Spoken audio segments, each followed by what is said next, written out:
Body dysmorphia. Man, is it real? Is it a real thing? Or is it something induced by the culture? Well, we're going to explore that right now on The Hard Truth. Let's get into it.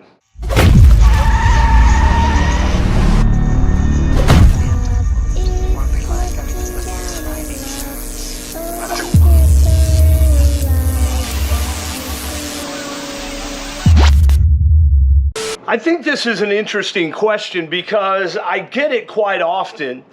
And being somebody that grew up being teased and bullied because I had red hair, crooked teeth, and a crooked nose, I found myself with body dysmorphia. I was a skinny kid. I was somebody that just really was kind of miserable in my young years because I was always picked on. But today's body dysmorphia seems to be coming from a different location than a bunch of kids being bullied. And I say that because of in this age of political correctness, we're not allowed to bully people, although I'm not foolish enough to think it doesn't happen. But in this day and age, we have more kids with body dysmorphia than I've ever seen. YouTube is a cesspool of kids with body dysmorphia. Kids that are great looking kids, but kids that feel like they have to stay lean all the time or they don't measure up. You have kids making videos with millions of followers, and these kids don't even know who they are, much less where they're going in life, and yet they can't decide if they want to bulk or if they want to keep staying lean, or if they want to take steroids, or if they want to stay natural. And so while I think a lot of that is for the effect of YouTube, I truly think YouTube has become a cesspool of kids training kids. You see, the difference back in our day is you still had to grow up.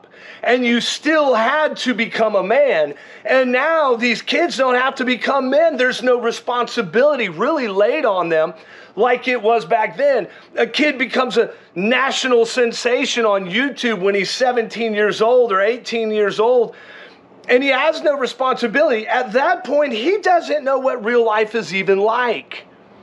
His body dysmorphia doesn't come from the usual suspects like we used to see, but they come now from social pressures that they can't seem to handle. Now, I am not telling you that these kids are making conscious decisions to be this way. What I am telling you is they're growing up in a climate, in a culture, in an atmosphere where people are reactors to what is being pumped out in the media. And everybody is being sold down the tube because there is a presence in the world that wants to take this world down the tube. Guys, whether you believe it or not, you have an enemy called the devil who hates the human race. He hates you. You're an image bearer of God, and he wants to destroy that in you. He does not like you. The Bible says he wants to steal, kill, and destroy everybody. That includes you. But if you look at these young men who, honestly, man, I see video after video, and I wasn't even paying attention to this stuff, but I get so many people that email me comments and ask me questions about these kids that honestly, when I go and really start to look at them, I just see a bunch of kids that are confused. A bunch of kids that don't know where they're going. They have no idea how they're going to get there. And so my question to all of these kids, all of them, whether it's the Trend Twins, Eubanks, any of them, you name the kid out there, where are you going in 5 years?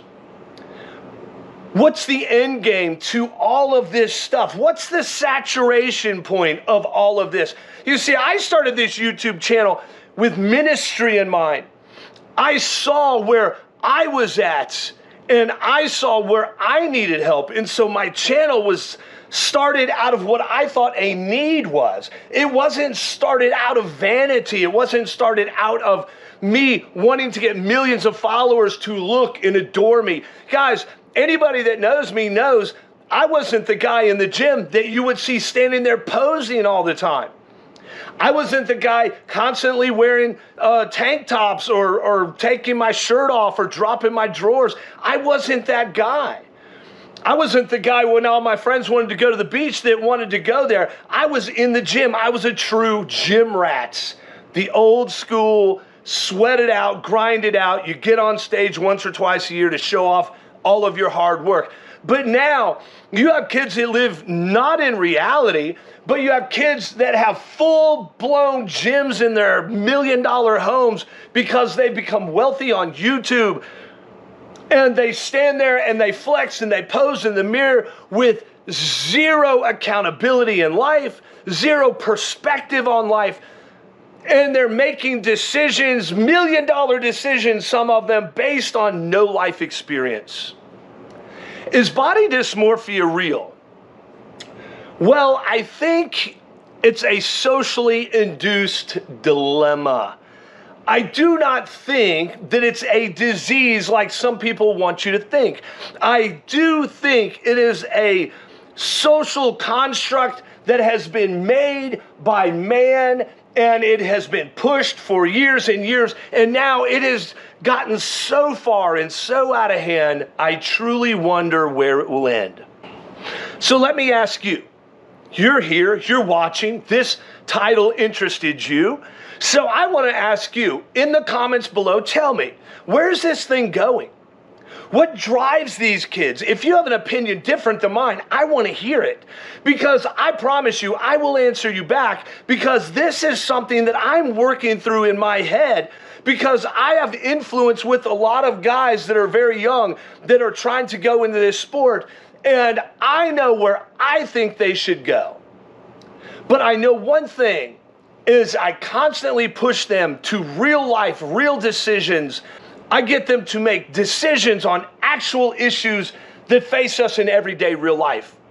These kids are so insulated that I truly don't think they know what life is all about. Not at all. So in the comments below, tell me what you think. Is dysmorphia real? Is it a condition in the head? Is it some sort of psychological thing that is dealt with? Or is it a social construct? Is it something that has been induced by the culture, and now we are developing kids that are so far out in left field, so far out of reality, that they don't even know where they are? Tell me, what do you think? Like and subscribe. I greatly appreciate it. You know what? Sometimes the truth is hard, and today, you just got a dose of the hard truth about bodybuilding, steroids, and oh yeah, fitness guys. We'll see you next time.